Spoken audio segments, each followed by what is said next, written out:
Hello, my name is Kyle Saalfeld. This is the thermal conductivity measuring device. Before we begin, I want to thank my mentors, Dr. Pringle, Dr. Choi, Professor Lyman, and Professor Zenkak.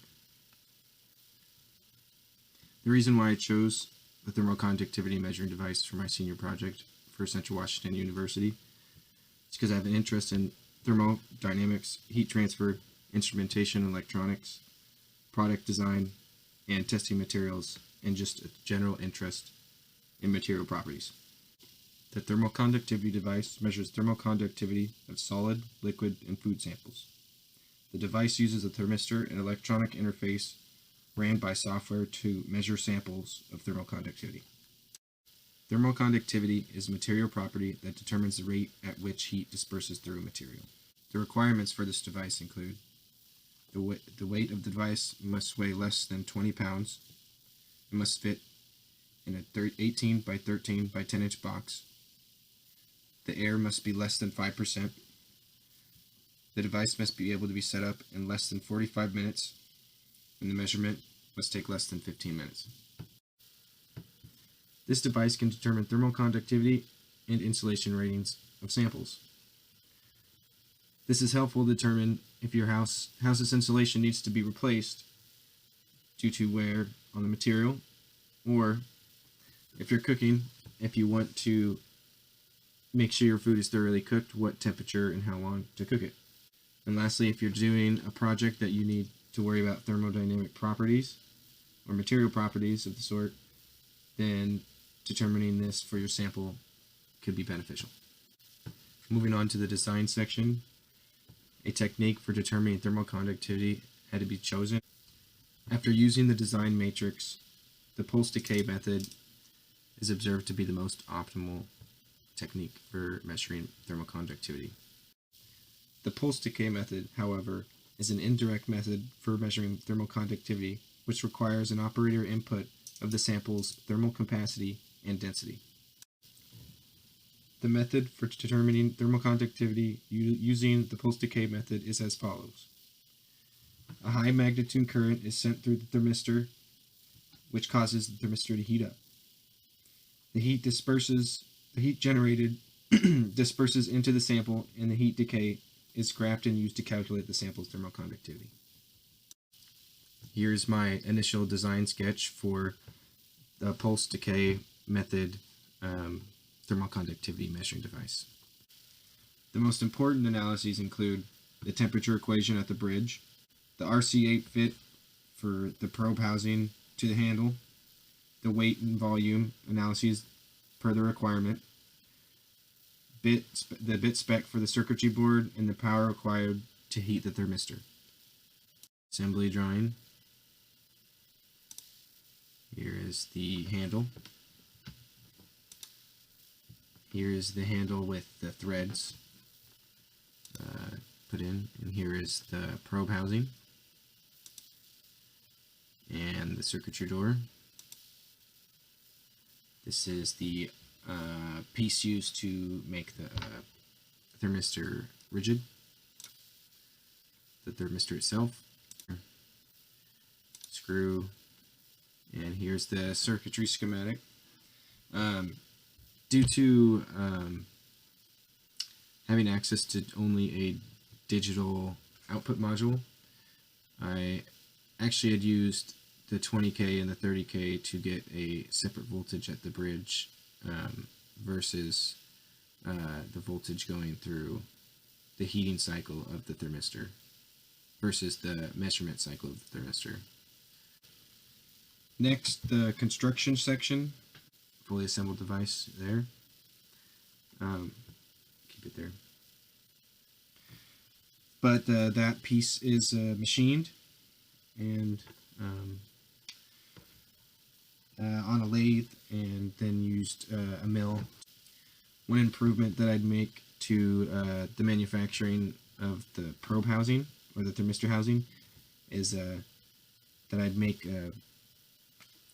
brass tabs to make sure that the material is held softly into the chuck. Next, the handle is constructed, and it's that middle piece. in between here. And this part is first 3D printed, and then all the holes are then later hand tapped to the correct size for the threads. The circuitry door is also 3D printed similarly to the handle. And next is, here's the circuitry, the physical circuit for the device. This just had to be physically put together on this breadboard, and just tested to make sure that all of the wires are connected properly and the correct voltages are coming through, and the bridge the bridge is zeroed with the potentiometers. Here is the epoxy thermistor. Everything in place pretty well, and then just glued it to the bottom of. And the LabVIEW VI, here is the DAC output for this, and this is the heating sequence of the cycle, the full cycle measurement cycle, and then this delay is actually put in to actually cut out. I was doing some research, and it said after the first few seconds of measurement for determining the thermal conductivity is actually kind of shaky, so you kind of want to take out the first few seconds of your measurement. So that's what it's done. I just don't measure that first part, and then so yeah, actually here this is the power equation from the DAC, which is just actually just using the voltage and then the known resistances, and then same here, voltage over the resistor, and then by the other thermistor, and then knowing the other resistance of the resistor put in, and then here's the other DAC output. All the calculations to get thermal conductivity. And I think watching this would be beneficial, since we talked about it before, that the hand tapping just didn't work too well in my case, and you can probably tell why, is that the hand tap is not directly up and down, and that's why the screws don't fasten as well as they should. And here is the video.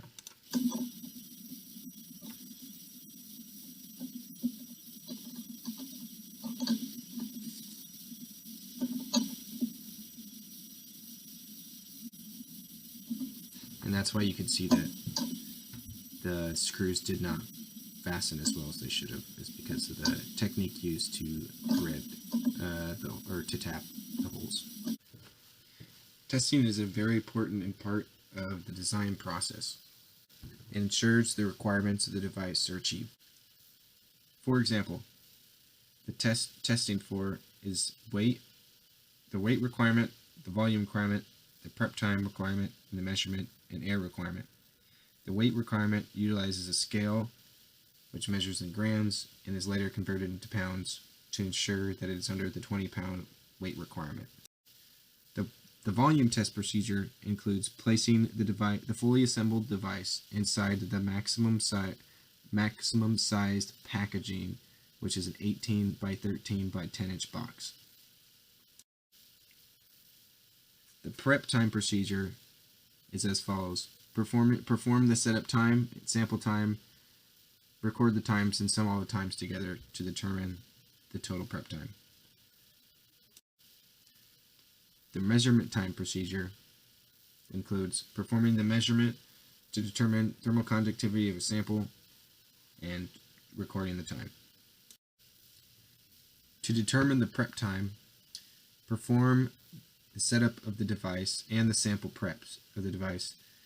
Record the times and sum all times together to determine the total prep time. To determine error percentage, perform the measurement process on a known sample with known thermal conductivity and compare the measured thermal conductivity to the actual known value of the material's thermal conductivity. Here is my procedure checklist. You can see weight. The requirement is 20 pounds. The actual is 1.019 pounds. this requirement is passed. Volume requirement, which it must fit into an 18 by 13 by 10 inch box. I simply just I just made the box, put the item inside, and see if it fit or not. It did, so I got the yes, passed. Prep time. So in conclusion, device passes weight, volume, prep time, measurement time, requirements. However, the air percentage is not passed on this device. So for the budget, the parts did not actually cost very much at all, and most of the parts were bought either from DigiKey or McMaster-Carr, and changed to a local store eventually for the screws. And some parts were even generously given from the Central Washington EET labs, and some tooling. There is zero outsourcing required for this project. All construction is done in-house and does not require any outsourced work. Estimates for labor for this job began with about $2,000, and slowly that increased over time as the construction analysis time went up, and ended up being about $2,800 for labor and full price of the device. Total cost of the device is about $3,000 in total after recalculation.